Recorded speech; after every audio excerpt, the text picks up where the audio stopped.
France-Angleterre, demi-finale du Blind Football Grand Prix de France 2023. C'est la grosse affiche et on est parti pour les Bleus d'évoluer en infériorité numérique. C'est parti pour le corner des Anglais. Ouais, le corner qui est joué uniquement à deux. Hein. Les deux autres Anglais sont dans leur camp. Et là, c'est Brandon Coleman qui tente de partir de la gauche vers la droite, de rentrer sur son pied droit. Il était à 15 mètres du but dans l'axe.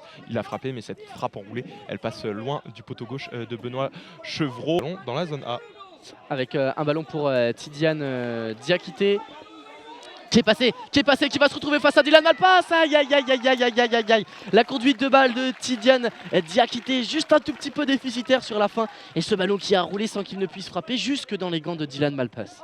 Encore une fois, un sac à fouille côté français, on a du mal à se mettre d'accord. Qui dégage le ballon, qui part en attaque, ça c'est bon. Babacar Niang, lui, a réussi à le faire. Attention, il va tomber sur Owen Benbridge. Oh, il a pris de vitesse, il va passer, il faut frapper. Ah, malheureusement, il a été déséquilibré, il récupère ce ballon, il frappe dans un deuxième temps et c'est trop croisé. Ça va passer à gauche du but de Dylan Malpass. La voilà la plus grosse occasion pour les Français dans cette partie. Elle est l'œuvre de Babacar Niang, très bien lancée. Il y a beaucoup d'espace, hein. Tous les joueurs anglais, ils étaient très rapprochés.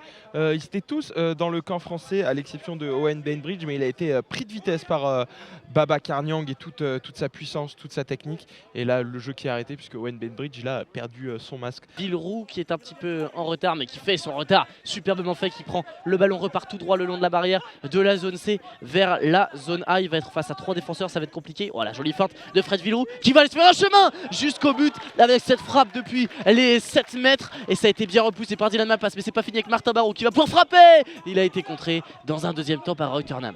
Et c'est eux qui prennent le dessus là dans cette deuxième mi-temps. Les Français, ils commencent enfin à pousser. On voit quelques frappes là à l'image de Fred Villeroux qui repart directement de l'avant. Il est sur la gauche face au gardien. Fred Villeroux, la frappe.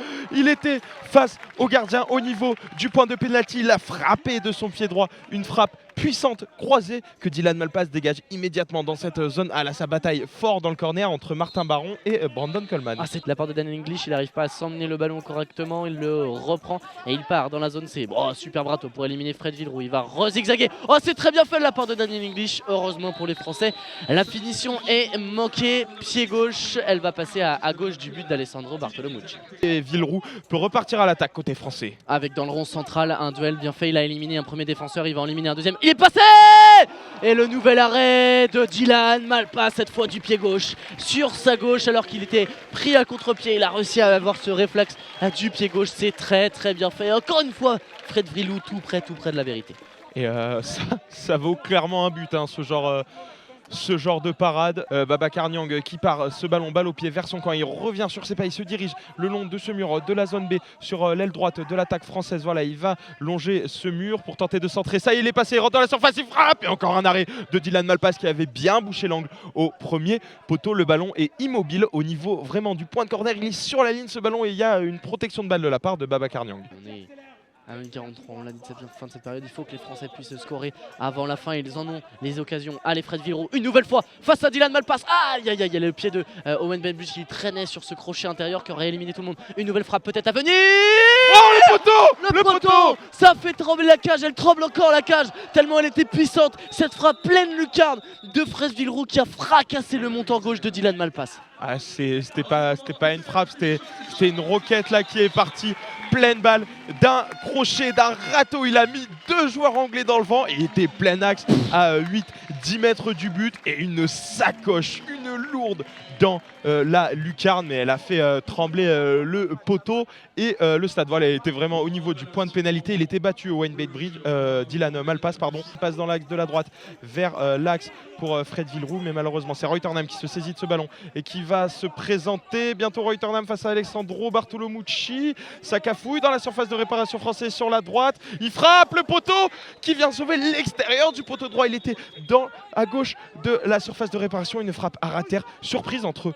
de nombreuses jambes françaises. 4 paires de jambes françaises et c'est l'extérieur du poteau qui vient sauver Alexandre Bartolomucci. Oh, vous l'avez senti, le hold-up là passé à quelques centimètres. Ça se joue à vraiment rien, on l'a dit, ça va jouer sur des détails. Et ça bataille fort sur ce côté avec Issam Mjid et les 4 joueurs français contre ce mur. Et c'est Yvan Wandji qui prend le meilleur, il reste à peine 3 petites secondes.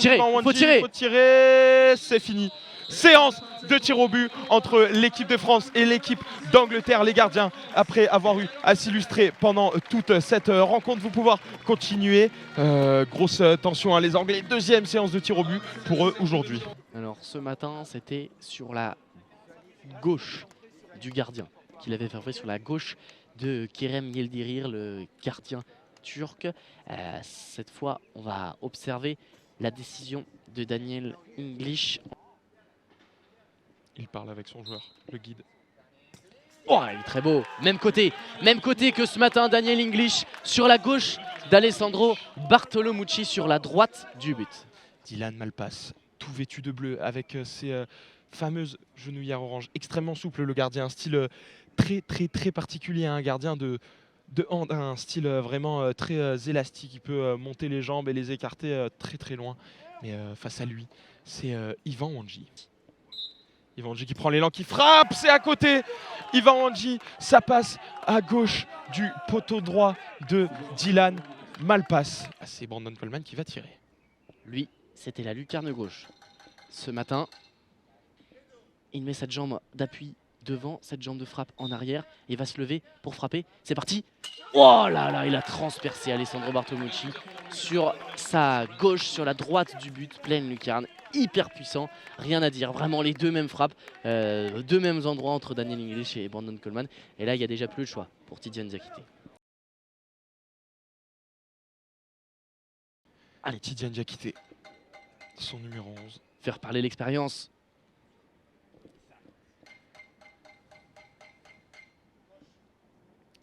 Tidiane Diakité, le pied gauche sur le ballon.